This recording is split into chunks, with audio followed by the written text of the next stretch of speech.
এই সংসারে সবচেয়ে বড় পাপ কি হতে পারে?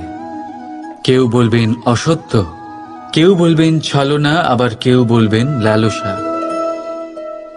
না, সংসারে সবচেয়ে বড় পাপ হলো নারী জাতির অসম্মান, নারীর মান ভঙ্গ করা। কারণ এই অপরাধ কেবল নারীর শরীরকেই নয়, বরং তার মন আর আত্মাকেও আহত করে থাকে। তাহলে এবার প্রশ্ন হলো, যে এই অপরাধ করেছে তাকে কি শাস্তি দেওয়া উচিত? কেউ বলবেন শারীরিক যন্ত্রণা, আর কেউ বলবেন মৃত্যুদণ্ড।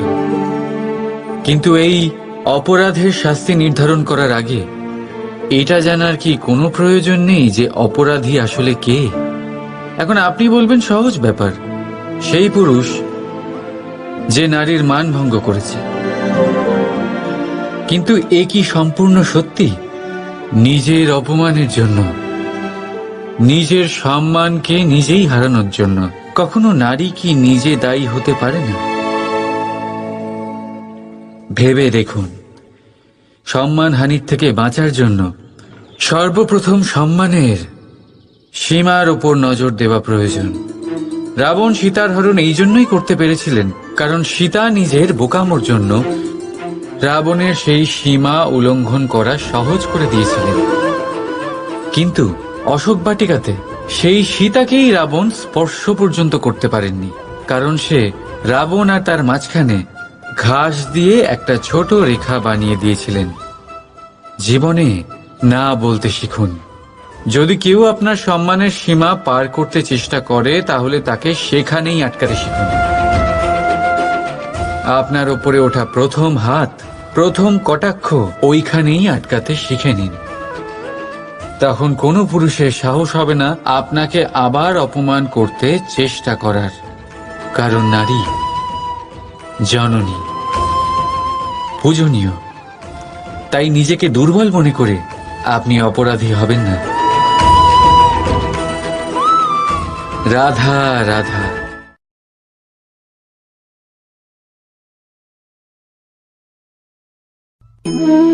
প্রকৃতি প্রত্যেক জীবকে অনুভূতি দিয়েছে যাতে সে নিশ্চল না হয়, কোনো না কোনো কর্ম করতে থাকে।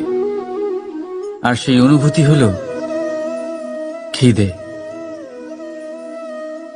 পশু পক্ষী প্রাণী পরিশ্রম করতে থাকে নিজের খিদে মেটানোর জন্য। কিন্তু অন্য জীবের মতো মানুষের খিদে কি তার পেট অবধি সীমিত থাকে? পেটের খিদে মেটাতে মেটাতে কখন যে এই খিদে মন আর মায়ার তৃষ্ণায় রূপান্তরিত হয় আমরা বুঝতেই পারি না। আর বেশিরভাগ ক্ষেত্রে এই তৃষ্ণা অর্থ সংগ্রহ করা অবধি সীমিত থাকে।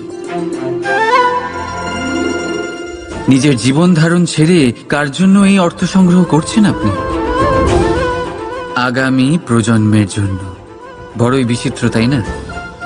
নিজের জীবন ধারণ ছেড়ে অর্থ সংগ্রহ করতে করতে নিজের জীবনের সুখ বিসর্জন দিচ্ছেন, আর আগামী প্রজন্মকে কাজ করার থেকেও আটকাচ্ছেন।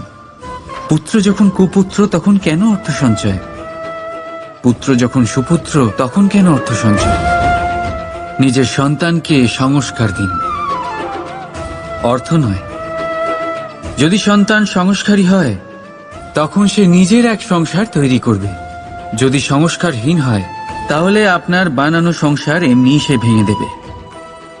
জীবনে যদি কিছু সঞ্চয় করতে হয় তাহলে জ্ঞান সঞ্চয় করুন, প্রেম সঞ্চয় করুন, আর আমার সাথে ভালোবেসে বলুন রাধা রাধা। এই হিরেটা দেখতে পাচ্ছেন আপনি? লক্ষ কোটি বছর ধরে পৃথিবীর গর্ভে থাকার পরে এটা এতটা শক্ত হয়ে ওঠে। কিন্তু যখন খনি থেকে একে বের করা হয় এটি কয়লার মতোই থাকে, সাদা, শক্ত, নিস্তেজ। কিন্তু যখন একে পালিশ করা হয় তখন এটা তেজ লাভ করে, আর ঠিক তখনই এর মূল্য বৃদ্ধি পায়। সংসারে মানুষের সাথেও ঠিক এমনটাই হয়ে থাকে। মানুষের বুদ্ধি, মেধা, অভিজ্ঞতা সেই বছরগুলোর জন্য বৃদ্ধি পায় না যে বছরগুলো আমরা জীবনে কাটিয়েছি, বরং সেই মুহূর্ত থেকে ফুটে ওঠে যখন আমরা কষ্টের সম্মুখীন হয়েছি, বিপদের সম্মুখীন হই, সংকট পেরিয়েছি, ছলনা আর ক্লেশ সহ্য করেছি। এই জন্য যদি আপনার জীবনে আপনি সংকটের সম্মুখীন হন, বিপদ আসে, কষ্ট আসে, তাতে একেবারেই ভয়ভীত হবেন না। তাকে আহ্বান জানান, কারণ এই পরিস্থিতিগুলোই আপনাকে অভিজ্ঞতা দেবে যা আপনাকে উন্নত করবে। রাধা রাধা।